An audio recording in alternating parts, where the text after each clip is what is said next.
Chuck, you have said on numerous occasions that Chris Paul's the best leader. Yes. In the game. How does that manifest itself on a night like this in a must-win situation for Houston? Well, I want to say something first. You know, when you're a great player, you get probably too much credit and too much blame. You see when Chris Paul, everybody said he had never been to the conference finals. Well, they gave up like 12 players to get him. That team fell apart, didn't even make the playoffs. Chris Paul showed up and set a record to get to the conference finals. So it clearly wasn't Chris Paul's fault they didn't get to the conference finals with that bogus Clippers team. That's my first point. I think Chris Paul needs to have the ball more. I do. I think they need to take the ball out of James Harden's hand as much, because as great a player as James is, he doesn't make the players around him better like a Chris Paul would. Because Chris is more of a traditional point guard. James is the MVP. He's a great, great offensive player. But in this situation, it comes down to making those other guys, Trevor Ariza, P.J. Tucker, Eric Gordon, get those. And I think if Chris handles the ball more, that would be the one adjustments I would make if I was the Rockets. They need to get back to how they played game 2. Play a lot faster. I agree with Chuck. Get everybody involved. And they got to come out aggressive tonight, because if you lose this game, you're going to be in trouble against the mighty Golden State Warriors. They're going to smell blood. They know what it takes to, be a championship team. They already have early talks about being a dynasty, so they want to make it to the finals. So if you want to beat this team, you got to play correct. You got to play the right way, and everybody has to be involved, period. Well, I'm going to kind of go to one of my off the thought process things that out of the box. Back to out of your box thought process. We call that every day around here. Going back to your first question, I don't think Chris Paul is a Hall of Fame point guard. He is a great player, and I'm sitting next to one here. And in terms of never won a championship yet, that should not define who you are, because he's been good enough, he's been great enough individually to do it. However, when you do win a championship, it does define you. So it shouldn't define you if you don't make it, but it does define you if you do.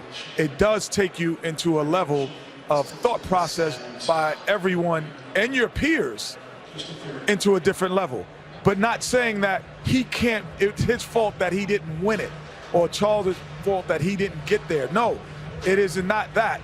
But being on a championship team does define it. But my original question was, how do his leadership skills manifest themselves on a night like this? It doesn't.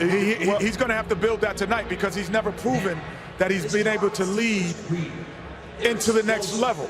So he has to, tonight he's learning what that will feel like. What will that be like? Because we all know when you're 2 or 3 games away from the NBA championship, there is a different type of leadership, a different type of focus that infiltrates your locker room. And it's like tear gas coming in, and we all feel it. And so this is the first time he's feeling that in his locker room. I'm going to disagree with you a little bit, because to get to the next level, you have to take steps. And the game tonight is a step. You definitely have to win this game tonight. So you can play great tonight.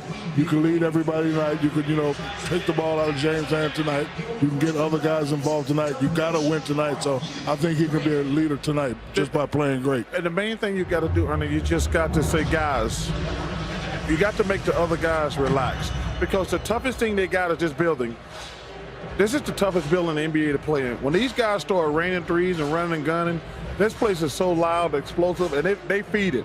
Every time Steph hit a 3 and doing this little shimmy thing, or Clay hits a 3 and start doing this little thing, then KD does it, this place is electric. The first quarter tonight, remember, they were down 6, 8, 10 points the other night, and then, because you know what's going to happen in the second half, the Warriors are always explosive, but in this game, the Rockets got to get off to a good start.